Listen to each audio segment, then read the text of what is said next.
ever say yes to colleagues or partners or work buddies and immediately regret it?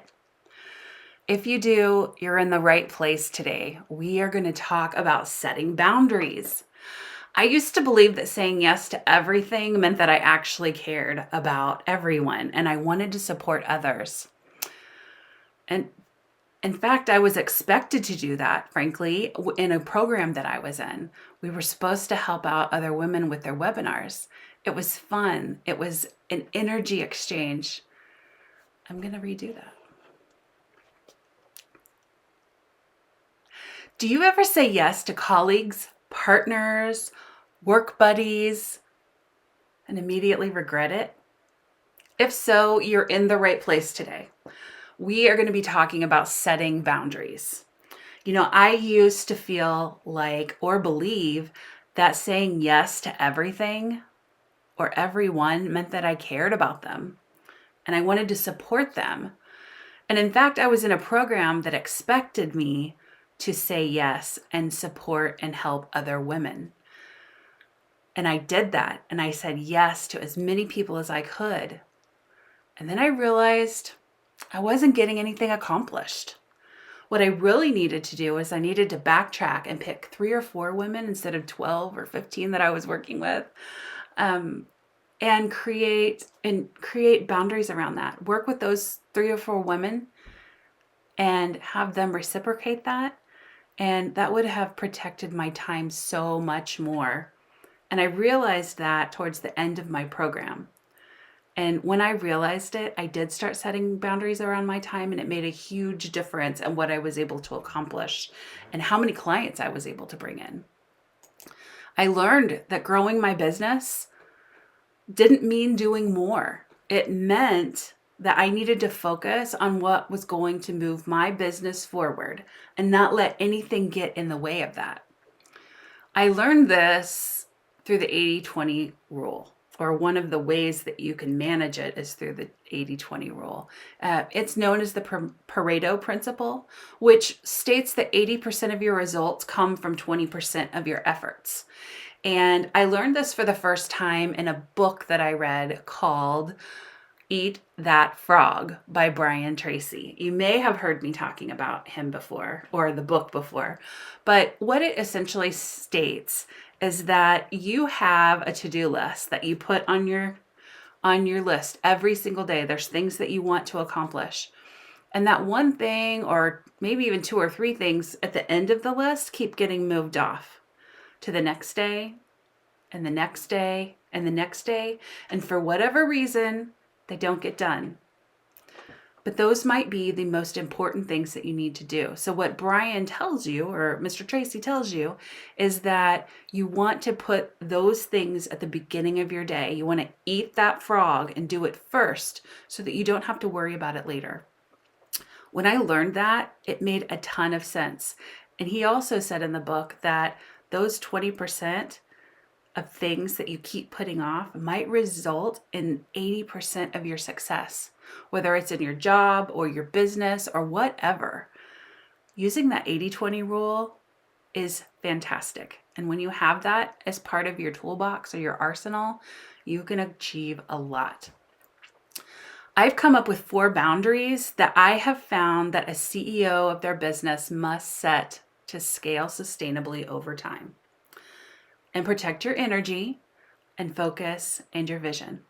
And I just want to remind you that if you run a business, whether you have a team under you, whether you are a solopreneur, you are the CEO of your business.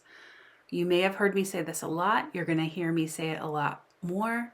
Having the mindset shift that you are the CEO of your business is a whole different playing field. And we're going to talk a little bit about that today.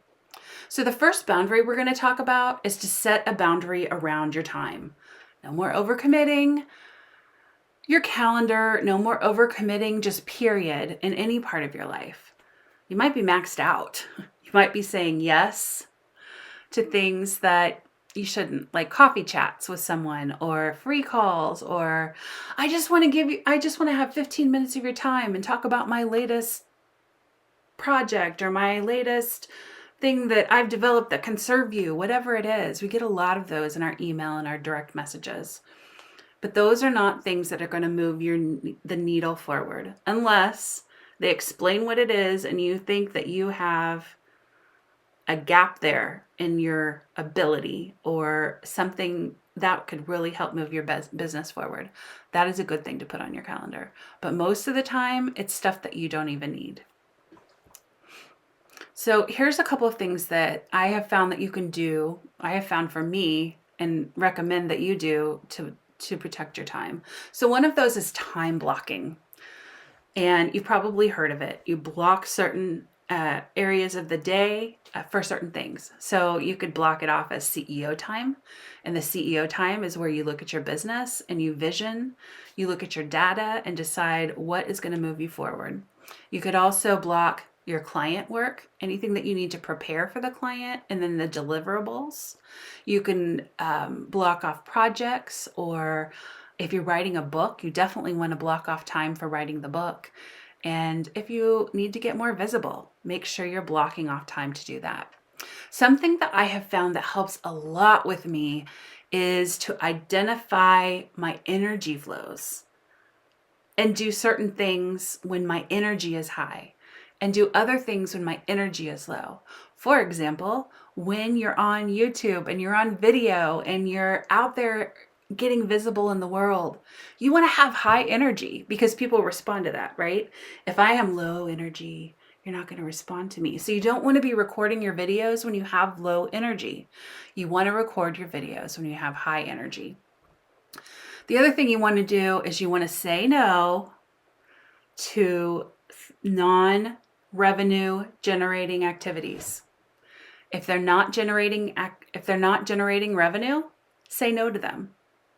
Just put them at the end of your list, because the revenue generating activities, that is the 20% that's going to achieve the 80% of your results.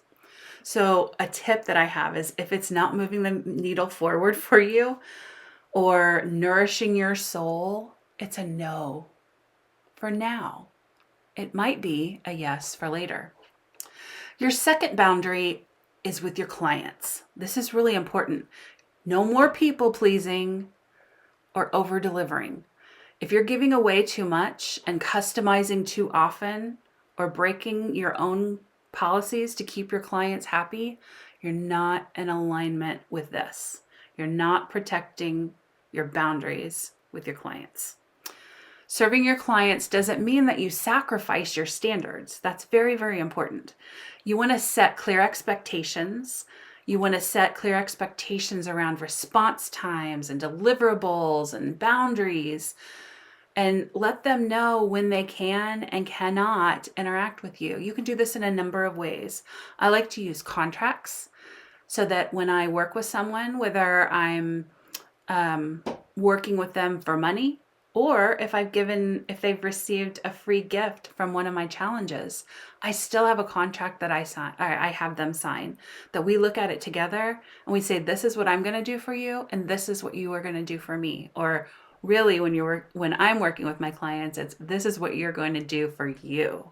Those are important pieces, and you don't want to stretch the boundaries around that, because it's not going to serve anyone. It doesn't serve you, and it doesn't serve your client. You want to stick to your scope. For coaches, sticking to your scope of practice means you know when you're working with a client that you can't help them because they need the deeper work of a therapist. Know when to hand that off. Another way of sticking to your scope is creating packages to protect your time and energy.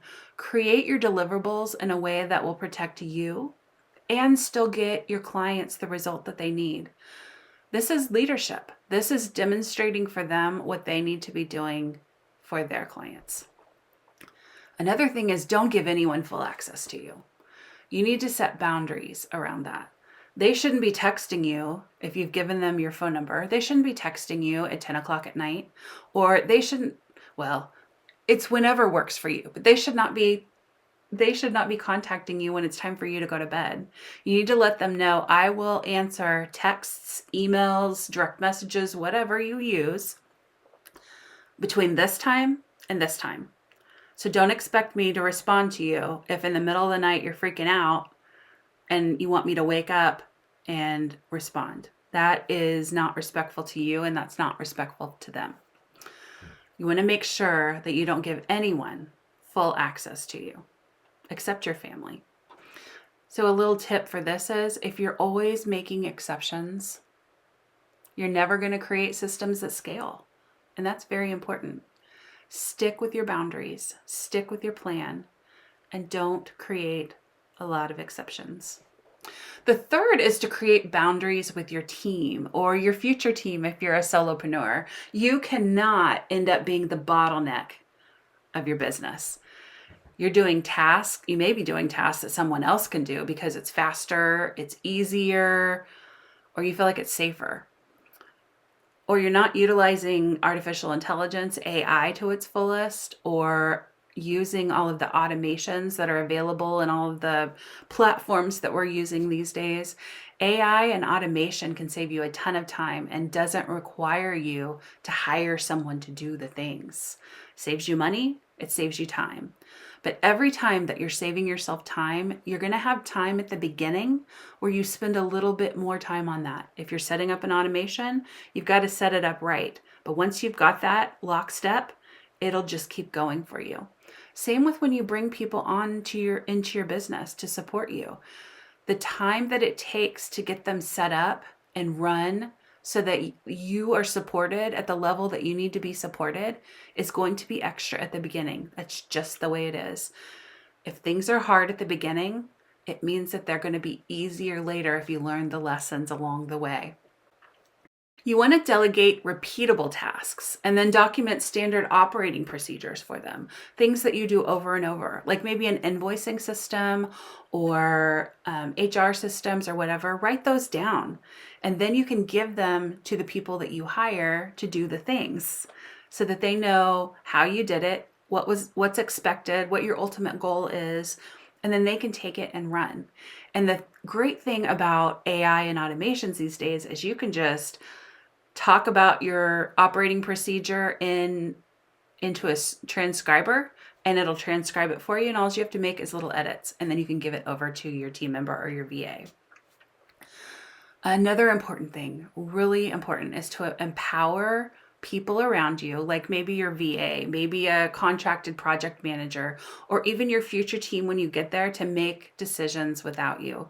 Give them guardrails. Let them know what is on the outside of that they can't do, but then let them make the decisions in there. You do not have to be managing every step of their way. If they get the result that you want or they exceed your expectations, don't micromanage them. All it does is make them not want to work with you.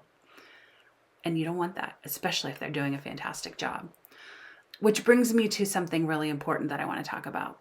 When you're bringing people on to support you, you want to surround yourself with people, the right people, who are going to get you where you want to go. You need to be able to identify what things that you're strong at and what pieces that you're not. And after you've identified that, you also might need to go a little bit deeper and say, I may be strong at these things, but I don't need to be doing them today, or I don't need to be doing them in my business. And then surround yourself with people who are experts or darn close to being experts in that area so that they can take it and run and you don't have to worry about it. Because the more they know and the more accomplished they are in that area, the better they're going to be able to help you and the better you will be able to then serve your clients. And then when you have those people, honor them. Honor what they bring to the table. You honor them and they will honor you. And then this goes back to the next goes back to time boundaries. Don't teach your team that you're available all the time.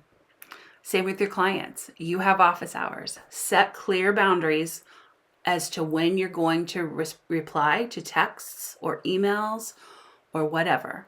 Now, if you're doing something big, like you're creating an event or something like that, when you're doing that event, it does kind of require that we have round the clock response time, especially when you're on site.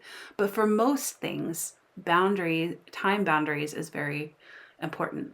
So you could also, if you're doing events, you can set up time boundaries before and after that event, but just know that anything goes to make the event successful when you're doing that, if that's your thing. So my tip for this is scaling happens when you step out of the weeds and into your zone of genius. Step out of doing all the things, step into your zone of genius. Focus on what you can and you should do and delegate the rest. And finally, and maybe the most important boundary that you have to set, is boundaries around your mindset. No more guilt about growing your business. You might be feeling guilty about charging more, about working less, or making bold decisions that people don't understand. Don't feel guilty about that. Those are things that are going to move your business forward. You're not being selfish. You're being strategic for your business. And not everybody has to understand, and not everybody has to be on board with you as you're doing this. You're growing your business in a way that is aligned with you. It's aligned with your values. Others' opinions of you aren't your business. Others' expectations of you, unless they're people working for you and the expectations were clear that you set together, aren't your business. You're the only one who can show up fully for your business. You're the only one. You created this business. This is your baby. You're the only one that can truly show up 100% for that. Everyone else has their own priorities. They may be growing their own business, or they have a priority of getting certain things done so that they can move on to something else. It's okay. This is normal. This is expected. Not everybody is 100% into your business. Well, nobody else is 100% into your business. You have to stand for you. Stand for you in that. You want to notice where your guilt shows up in these things. So does your guilt show up when you're raising your prices? Do you feel kind of weird around that? Or maybe you're saying no to something that is really important to someone else, but it's not important to you. Or prioritizing rest or downtime or you time or whatever it is. If you're prioritizing those things, you need to identify what gives you the most guilt and kind of look into that. And then you want to reframe it. Reframe that as a sign that you're evolving into a more powerful leader. That is the words that you want to say to yourself. You probably know this, but I'm going to remind you that what you repeatedly say to yourself in your head, that voice that only you pay attention to, or only you can hear, not voices in your head, but your internal voice. What you say is what your brain believes. So the more you say positive things, the more you tell yourself you're a leader, your brain believes it, and then you tend to act in that way. If you tell yourself that you're not enough, if you tell yourself that you're not really the leader, you're just kind of trying to get everybody together to do something, your brain believes that and you act that way too. It causes you to shrink. It's just the way our brains work. The beautiful thing is, if you tell yourself positive things will come out of that. So repeatedly, to the extent that you can, tell yourself positive things. And then when you feel that you can't, do it anyway, because it really does make a difference. So my tip in this boundary, finally, is growth requires discomfort. It's not a sign that you're doing anything wrong. It's actually proof that you're doing things right. If you have discomfort, it's because you're growing. So we have talked about 4 boundaries that we need to set today in our business to keep us moving forward. And I want you to remember that your boundaries, they're not walls that box you in. They're guardrails, just like you're setting guardrails for your team. They're guardrails for your dreams, because ultimately you started this business because you had a dream. And I want you to keep moving forward. So first, just as a recap, set boundaries around your time. Clear is kind for you and those around you. Clarity is important. Second, set boundaries with your clients. Very important. Stop the over-delivering and undercharging. Stand for you. Don't give anyone full access to you. Set boundaries with your clients and others. 3, set boundaries with your team or those who are supporting you. Let go of what you shouldn't be doing and honor the genius of those that you've surrounded yourself, and set boundaries with your time with them as well. Finally, and like I said, this is the most important, set boundaries around your mindset. Let go of the guilt of how others make you feel, because you're focused on growing your business.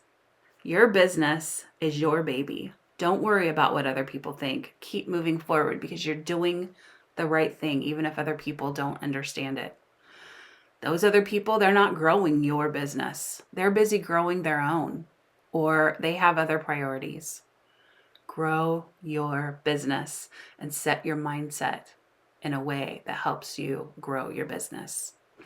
So in those 4 boundaries that we talked about today, I want you to take a deeper look at where the most anxiety came up for each one of them. Which one gave you a little bit of angst?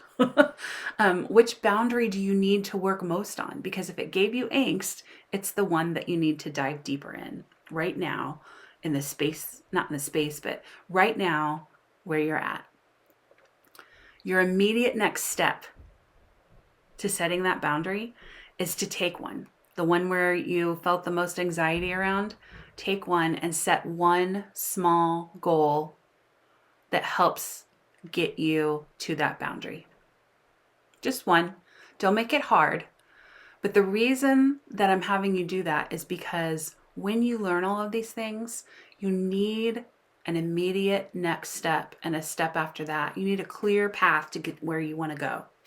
So choose that one, set the goal, and work on it. And identify what comes up with that. And work on the things that are important to work on around that. Whatever's coming up for you, whatever from the past causes you to not set boundaries around your time or not raise your prices or whatever it is. Identify it, dive deeper on it, and practice achieving that goal. And once you achieve that goal, set your next goal and work on achieving that. These things don't have to happen overnight. And in fact, they cannot happen overnight. You just need your one next step to get to the next step and the next step and the next step. Growing your business is about taking steps forward. Even if they're baby steps, you're still moving forward. So keep doing that. Boundary setting is something that is incredibly important. And it's something that I teach in my Business Growth Accelerator program. It's an 8-week program. And it's getting ready to start on June 1st. So if you're interested in learning more, click the link below and it'll take you to the information. And I would love to have you in that class. And while you're there, if you wouldn't mind, I would be honored if you would hit subscribe. That helps our audience grow and it helps us to get out and help more women, which is why we're here in the first place, helping women entrepreneurs. I want to thank you so much for taking time and watching Next Level Leadership today. And until next time, lead on.